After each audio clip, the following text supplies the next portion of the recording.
Good afternoon, everybody. Thank you for joining me, Rolene Marks, on today's edition of the Israel Brief. As always, the Israel Brief is brought to you in partnership with these guys, Lay of the Land. And if you're new to this, the Israel Brief meets every Monday to Thursday with our incredible community from all around the world to take a look at those top stories making the headlines in Israel. Now, I just want to thank you all for the incredible comments I received about yesterday's broadcast.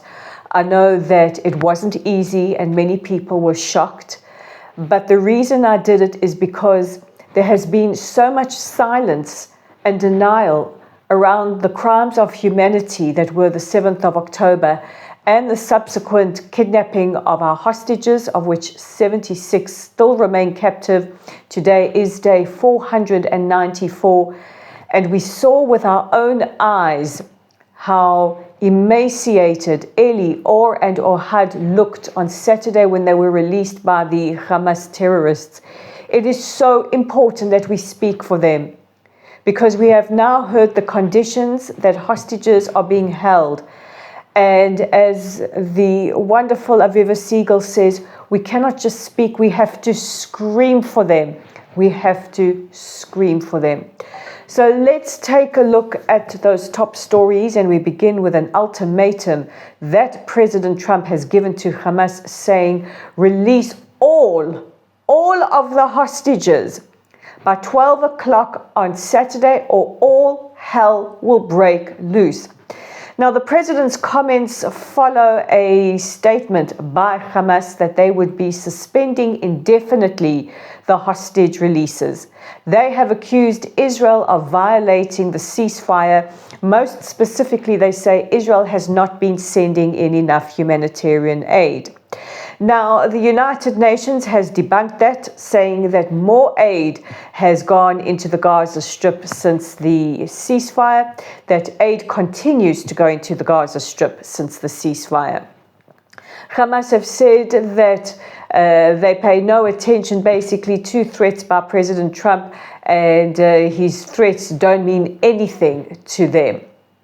Meanwhile, the United Nations Secretary General Antonio Guterres says hostages must be released as per the schedule on Saturday. Meanwhile, Israel's Defense Minister Israel Katz accused Hamas of violating in the highest orders the terms of the ceasefire, and has instructed the IDF to remain on high alert and at all preparedness should anything happen within the coming days. Kibbutz Kisufim confirmed earlier today that 86-year-old Shlomo Mansour has been killed by Hamas. Now, these claims were confirmed by the IDF, who said that Shlomo was murdered by Hamas on the 7th of October and his body taken into Gaza, where it still remains captive. Shlomo, at 86, is the oldest hostage. He survived the Farhud, the pogroms in Iraq, as a child, and came to Israel and built a beautiful life with his wife. He was a father of 5 and a grandfather of 12. Shlomo was known to be gentle, a very talented carpenter, and somebody dearly, dearly loved, not just by his family, but by his community in Kisufim.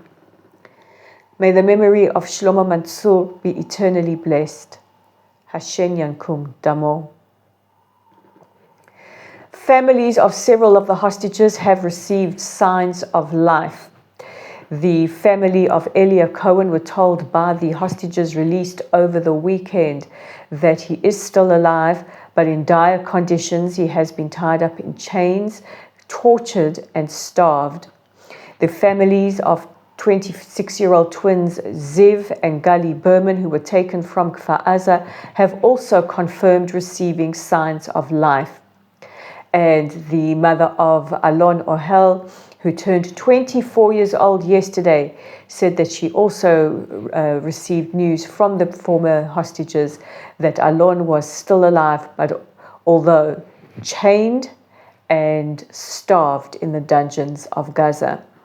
If you want to hear about the conditions that our hostages are being held in, please listen to yesterday's edition of the Israel Brief, where I give you testimony from the hostages that were released on Saturday. And finally, it has been claimed that Palestinian Authority President Mahmoud Abbas has signed a decree to end the pay-for-slay scheme that sees monthly salaries or stipends paid to the families of terrorists who kill Israelis and have been killed in response or are held in Israeli jails. Now, this was apparently signed under the administration of former President Biden, but delayed until yesterday. Our foreign ministry have said that they are skeptical whether or not this in fact will go ahead, or whether or not they will find other ways to funnel money, maybe through NGOs or charities that they receive through to terrorists. So those are your top stories for today. Let's take a look at the audience question. It's very pertinent. It comes from Joe, who says, why are we continuing to send in humanitarian aid when this is how Hamas are treating our hostages? And that is a very, very good question.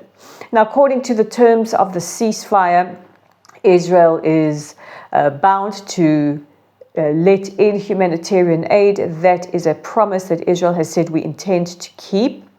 There were some murmurings over the weekend that given the condition of our hostages that we would lessen the amount of humanitarian aid going into the Gaza Strip. But Israel doesn't want Palestinian civilians to suffer and are committed to sending in that aid.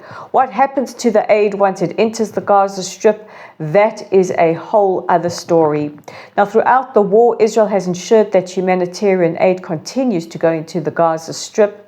However, according to the Geneva Conventions, we are not bound to ensure humanitarian aid enters. We are only bound to make sure that any aid is not impeded.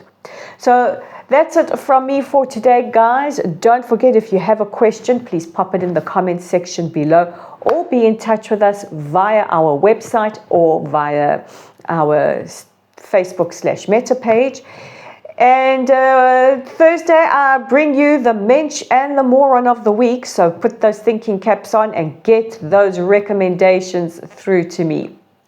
And just a reminder that you can check out our website at www.layoftheland.online, our Facebook page at Lottle's site.